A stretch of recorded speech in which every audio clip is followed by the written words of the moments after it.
Dear future generations, I think I speak for the rest of us when I say, sorry. Sorry we left you with our mess of a planet. Sorry that we were too caught up in our own doings to do something. Sorry we listened to people who made excuses to do nothing. I hope you forgive us. We just didn't realize how special the earth was. Like a marriage gone wrong, we didn't know what we had until it was gone. For example, I'm guessing you probably know it as the Amazon desert, right? Well, believe it or not, it was once called the Amazon rainforest, and there were billions of trees there, all of them gorgeous. And oh, you don't know much about trees, do you?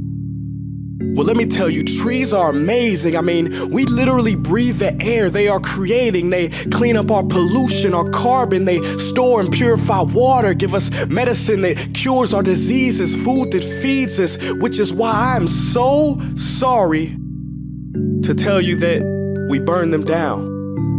Cut them down with brutal machines, horrific, at a rate of 40 football fields every minute. That's 50% of all the trees in the world gone in the last 100 years. Why? For this. And that wouldn't make me so sad if it weren't so many pictures of leaves on it. You know, when I was a child, I read how the Native Americans had such consideration for the planet that they felt responsible for how they left the land for the next 7 generations. Which brings me great sorrow, because most of us today don't even care about tomorrow.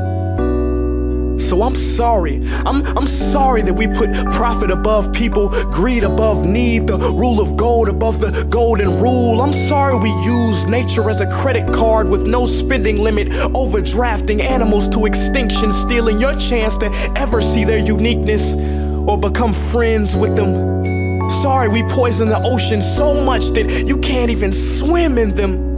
But most of all, I'm sorry about our mindset, 'cause we had the nerve to call this destruction progress.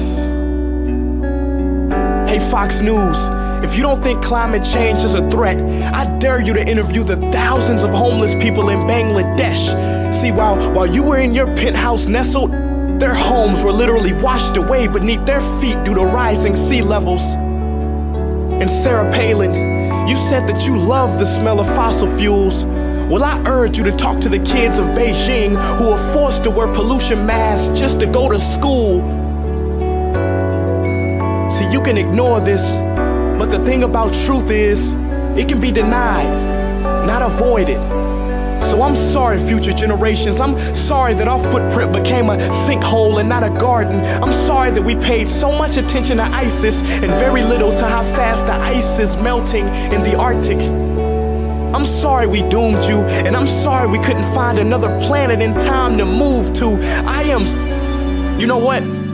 Cut the beat. I'm not sorry. This future, I do not accept it, because an error does not become a mistake until you refuse to correct it. We can redirect this. How? Let me suggest that if a farmer sees a tree that is unhealthy, they don't look at the branches to diagnose it, they look at the root.